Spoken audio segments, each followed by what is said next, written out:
Taylor, what's one thing that you believe when it comes to business that most other people don't? Ooh, that's a good question. Being passionate about something, and there is both sides of it, right? It's like some people, it's like, hey, don't do something you're passionate about. You get too emotional, make some bad decisions. But for me, I do believe that passion is a big reason why I found success. I was successful in the other things I did, but I'm spending hours for the past 5 years in this sport of round net, whether it's Premier Spike or running tournaments. I just got a high off of what I did. When I'm working a normal 40-hour job and then also putting another 30 to 40 a week running tournaments because it's just what I love. I love just the community and providing things that people love, make them happy. They're always coming up to me afterwards and saying, hey, thank you for doing this. This made my day. That's really what I get a kick out of. Now, obviously, you got to keep your emotions in check. And there's been a couple instances, particularly with Premier Spike, that I just get so emotional about it. I'm like, hey, this is my livelihood. This is my passion. I know everything I want to do, but I've got to be patient for it. So my wife is luckily a good sounding board for me to keep me in check at times. But I am a believer that, doing something you're passionate about that you actually enjoy doing is such a great way to lead to success. I mean, it's a lot easier to get out of bed when you actually like what you're doing and you're passionate and you understand your customers and you understand kind of what it's actually going to take. I don't know how you can envision a future that you are not in, right? I think that's one big thing is how, as a visionary, it's like, how do you understand where you need to go if you can't picture yourself in that future somewhere, right? So that's super, super interesting. Where have you seen the most amount of growth, talking about marketing, where have you seen the most amount of growth in Premier Spike so far? So, and we are very fresh. So, we opened up pre-orders just February of 2020 and got our product to market August 2023. So, we've kind of been setting that foundation. The biggest place that we've seen is on the competitive side of things. So me being with over the past 5 years, the relationships I've built, whether it's with competitive players, whether it's with helping organizations get started and run their own tournaments. I'm a pretty big influencer, a pretty big name within this very niche Mm. sport. And so when you talk about being my avatar, it's when other people see that, oh, I switched, and obviously I would, right? But it's like I switched my tournaments to using our higher equipment. People, they understand that Utah GroundNet is like one of the biggest tournament providers Yeah. in the sport.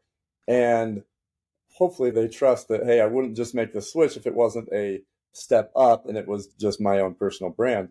And that's been the biggest thing is those relationships with people where, they know us, they know me and my, I guess I would hope they know my integrity and kind of my passion for the sport. That's what's helped us grow. I mean, we did 50,000 in pre-sales. We didn't use any ad spend. We didn't use Indiegogo, Kickstarter.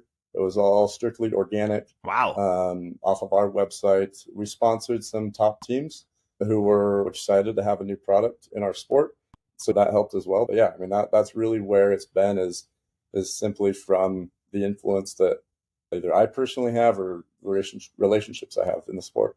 It's interesting you bring that up because trust is one of those things. I don't really talk about that too much on this podcast, but guys, trust is one of those things that, it can take so ridiculously long to build up. And I love that, like what you were saying before about your product being, people looking at you and trusting you, right? So if you put out a shitty product, people are going to be like, well, I don't trust Taylor anymore, right? It's one instance where you can lose trust after you've built it up and built it up and built it up. And this is why I talk so much about principles on this podcast and about the way, to act as a business person, because it actually matters. I mean, you guys know the amount of different softwares that I'll talk about on LinkedIn or on here. I will only recommend, and it's funny, I actually recommended one that I will never recommend again. And it almost lost me a lot of trust. And it mattered. That stuff matters to me so much, man. Trust matters so much more than a paycheck from somebody. It's one of those things that you can leverage in the best possible way. but it's really, really easy to lose. Taylor, Yeah. where do you see Premier Spike in the next 5 years? What's your game plan? We don't have a lot of conversations with more early stage companies like this, but it's interesting. I love all these different things that you've built. I'd love to hear, what does this 5-year roadmap look like for you guys? For sure. So, like I mentioned, there's the two demographics. And so I'll kind of go down the roadmap for both. I'll start with the competitive side, the sport where people are going to tournaments, leagues, whatever it is. Our big focus is to be sponsoring organizations, getting them to make the switch. This year, our product only got here in August, which is mid-season. Generally, season goes from about March to October. And so it was, tough to get people to make that switch over to Premier Spike mid-season, understandably so. And so the big push for 2024 is to get as many organizations to make that switch. We've seen certain ones up in the Pacific Northwest, a ton in Canada, and then a lot of college clubs around Kansas and Kentucky in that region.